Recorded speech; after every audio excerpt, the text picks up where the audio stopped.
Ayy, but now they tell me I switched up. Take this backwood to the face, then grab my cup. Shawty say she coming through, she on her way to fuck. It's a lot of lust, not a lot of love. Ayy, I stack it up, can't get enough. Seeing shorty with you, she look at me and she blush. I'm a jiggy nigga, I don't take her out to lunch. It's a lot of lust, not a lot of love. Hey guys, it's SomberShadow001 back at it again with the video games, and if you can't tell by my voice, I'm very excited. The Bungie vidoc was finally put up, and I am really happy. I can't believe that we have it, and I'm kind of losing my mind over it right now. There's so much to unpack, but of course, I'm going to play the video first. I'm going to try to keep it a little bit short because the vidoc itself is 8 minutes long. So, I'm going to try to keep it as short as I can with the description. So, after the video, I'll describe everything that I need to, just so, like, as more of a, recap. So, hope you guys enjoy the video. Destiny has fundamentally shifted with Forsaken, and I think that what you're going to see from now on is a lot of the philosophies that we learned and demonstrated are going to be carried forward. New pursuits, pinnacle activities, raids, new weapons, and more power to go after. And that's what the seasons and the annual pass are about. Every time you log in for the reset on Tuesday, something's happening in the world that's changing. It's going to be like a little advent calendar where you're unwrapping the little gifts underneath the tree, not knowing exactly what's in them.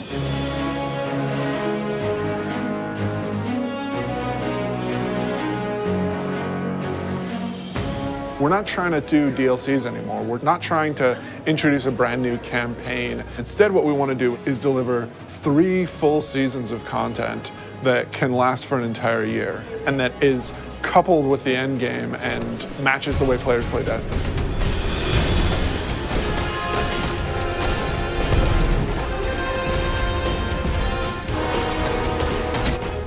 We're taking a really different approach this time around. We're changing that paradigm a lot. We're changing because of the player feedback. We're changing because of the reception to Dreaming City. And we're changing because players want to be able to experience the game, not just in day one feast mode. They want that buffet to last throughout the year and give them reasons to keep coming back. For Forsaken, the quote was like, it's an end game with a campaign, not a campaign with an end game. And we are definitely like adding to the end game.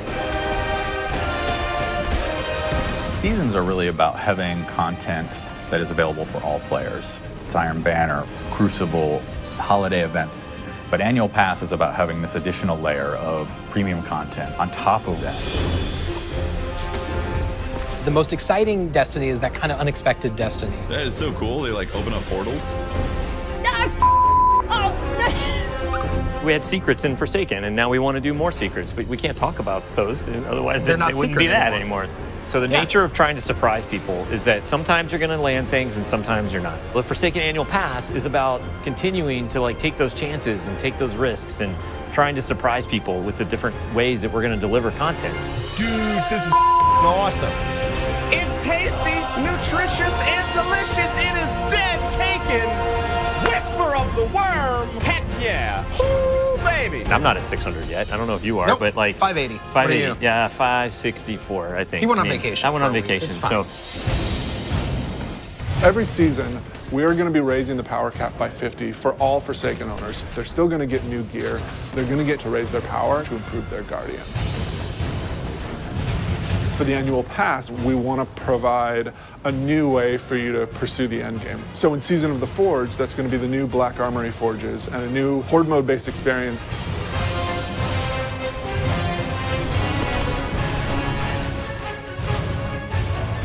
In Joker's Wild, Season of the Drifter, that's going to be new Pinnacle Gambit activities that you can play with your friends.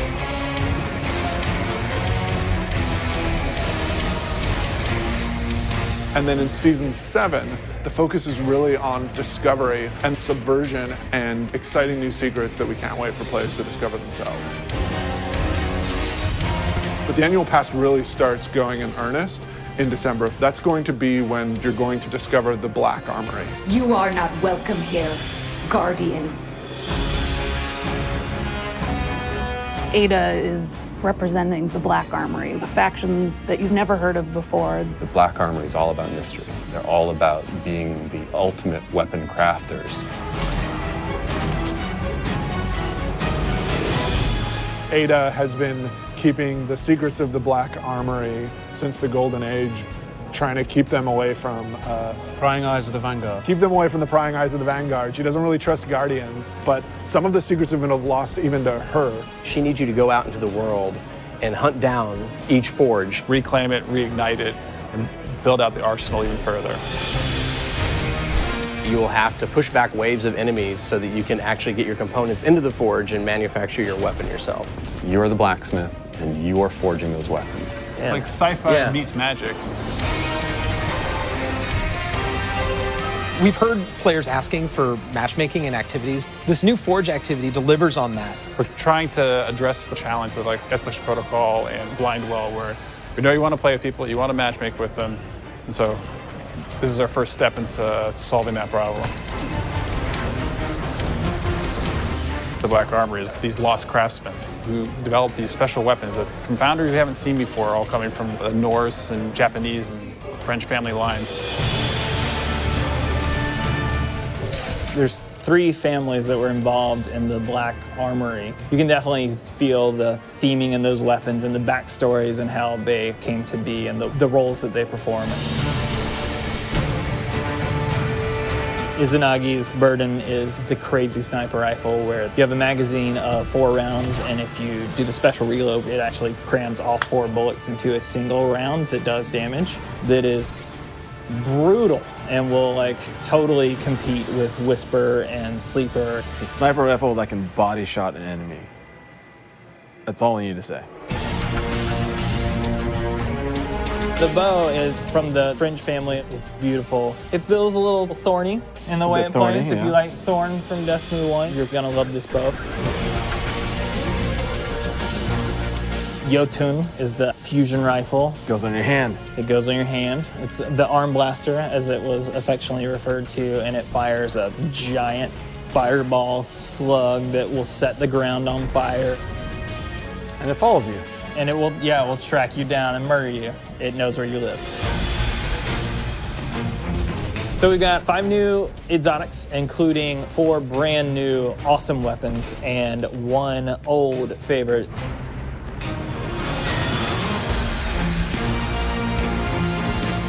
We have new legendaries, including the returning archetype of the machine gun. And then we've got a bunch of new weapon mods for you to configure. And we have new perks that basically you have more options within columns. You have more options within columns. If I had like Rampage and then Dragonfly, I could choose to pick between them. Yeah, you can choose. You can choose. In Black Armory, it's about new weapons, new activities, and doing all the pursuits to get more powerful to go into the raid. We're gonna mix it up. We're gonna go in the city. Like, we've never done anything like that before, and it's awesome. And you drop straight into this old part of the city that you haven't ever been in because it's been off limits. It's about the unexpected. It's got vehicles. It's different in a very refreshing way. It's a throwback to Wrath of the Machine style combat. It's much more focused on high action, high adrenaline. Keep the throttle pegged. That would be my my advice. We really don't want to be a box product that you think of as being on a disc. We want to be a world that evolves and changes over time. Anytime you try something new, it's going to be uncomfortable, it's going to be scary, but we got to forge ahead. Like, the world's changing, games are changing, it's time to set a new course. We don't want to play it safe. We want to take risks, and we want to have this annual pass explore some of these areas that we haven't done before. We think that started with Forsaken, and we liked what we did, and we want more of it.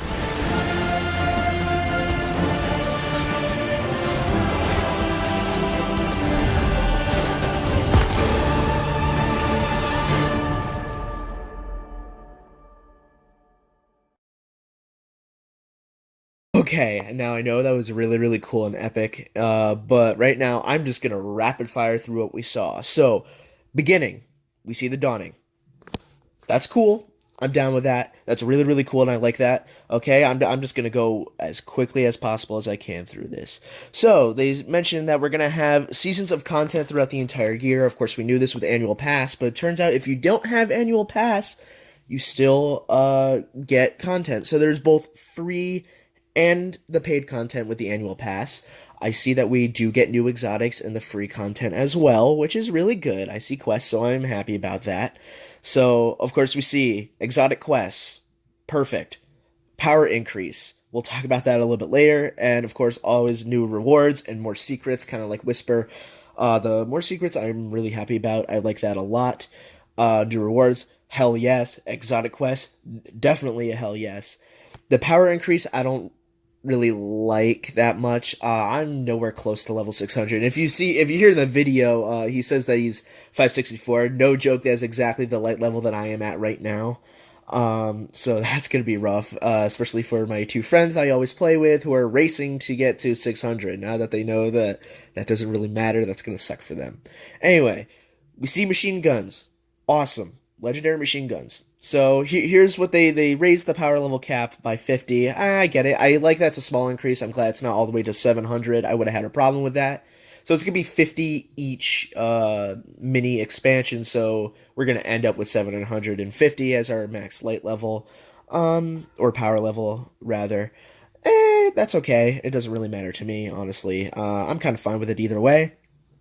Okay, now we start with Season of the Forge, which is going to have Black Armory. Now there's a timeline at the bottom. So we have, and this is what I find really cool, so we have multiple forges, it looks like. So the Volander Forge, the Gofanon Forge, and the Izanami Forge. Now, if you don't know about this, here's a little history lesson, and this is why I'm glad that I know so much about mythology.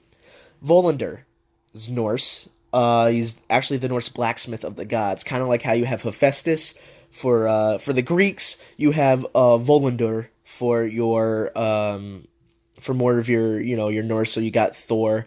I really thought it would have been more of like a Sindri and Brock type thing, because they're the dwarves that kind of made these crazy things. So I think that was cool. The Gofanon, this one I actually had to look up. So there are two meanings to Gofanon. Gofanon, one, they mentioned it was French in the video. I don't really believe that, because when I searched Gofanon, it came up with a Celtic god who was also a blacksmith god. He's known for working with gold. So I think that's cool. But what I also found is that Gofanon also has to do with sound, not like the god, but in general. It's like it's an instrument that relies on a lot of sounds. And if you can see in the video, some of the weapons that are firing look like they shoot like some kind of sound type thing. So I think that's really cool that it's a little bit of a dual thing right there. And then we have the Izanami Forge, and that's the Shinto Japanese god there. So you have Izanami and Izanagi. I believe Izanami's the wife, is the female one. She's goddess of the dead, if I'm remembering this correctly. And they're both the creator gods, so that's where you kind of get like the creation aspect from the Forge. Of course, they mentioned in that timeline, Raid. We'll get to that in a second. Next, we have Joker's Wild, which is all about the drifters, so we're going to get new Gambit activities. This one I'm actually kind of interested in. Xur bounties, so I'm wondering if they are exotic bounties, like if that's coming back, or it's just to get more materials from Xur. Honestly, I think that'd be better. I feel like it would bring a more intimate relationship with Xur, and the fact that, Xur's not really good right now. I think it would be pretty cool, kind of update Xur a little bit. I think this is interesting. It would be a very cool idea. And then they have something that's called Spring Event. Don't know what it is. That's about it. I put it in quotes here in my notes, but yeah, that's it. That's all it says. So next is Penumbra, which we know almost nothing about. So they said there's a new 6-player activity. Cool. New raid. Also very cool. The rest is redacted. There was 2 things that were redacted, and it said Solstice of Heroes, which we had at the end of year 1. I don't really need to explain that. That's it. That's all it says about Penumbra, and I kind of like that. That's all secrets. So right now we're going to go into a lot of stuff about Black Armor, which we have. So we now know that the new EXO is Ada and not Gaunt. I thought it was a male. A lot of people thought it was a male. It isn't. It is a female EXO, so no one really expected that. So what I like about this is that she kind of sends you to go into the world, find these forages, reignite them, and then you get to build your own weapons, which is something that we've never really had in Destiny before. You had kind of like the Infinity Forge a little bit in Curse of Osiris, but it wasn't really to this scale. It wasn't a full-blown activity. It was kind of something that was a little bit boring on the side.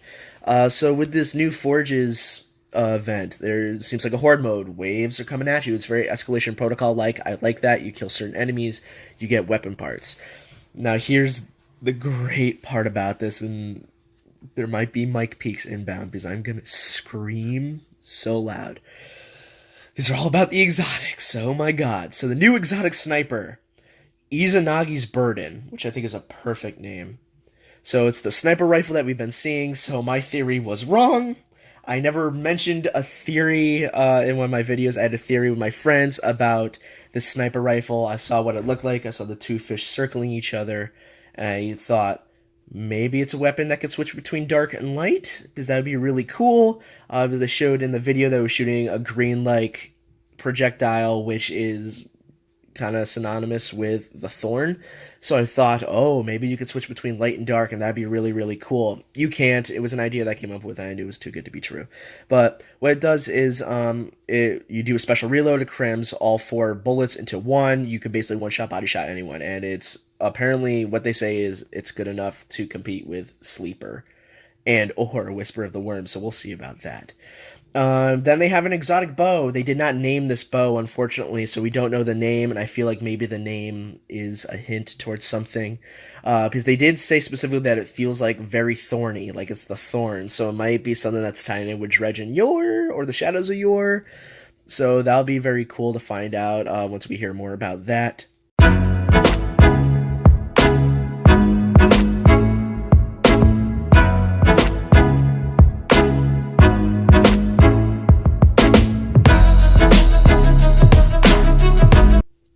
Exotic fusion rifle, Jotun is what they pronounce it. I'm going to pronounce it Jotun because that's how I think of it, because Norse mythology. It's a Mega Man blaster. I mean, it's a fusion rifle that you put on your hand. It shoots a fireball. It tracks. That's awesome.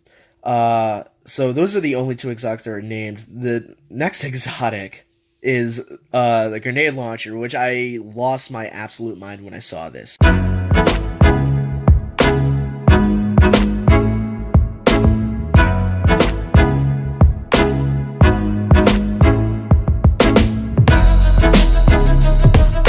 Oh my god, the crucible's gonna be broken with this weapon. It looks awesome. Now this is where I'm gonna get really excited, and this is the mic peak inbound. Oh my god, and the 9 was fucking right. We are getting, bear with me, the last word.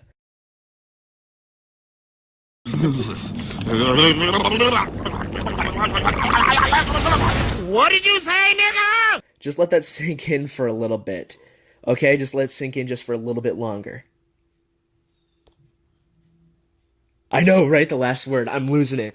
Oh my god, the last word was legendary in Destiny 1. If you don't know, this weapon destroyed everyone. I'm so happy we're getting it. It's tied in with Shin Malphur and Dredge and Yor. Oh, it's gonna be so awesome. I love it so much. Oh, I'm so excited. Okay, sorry.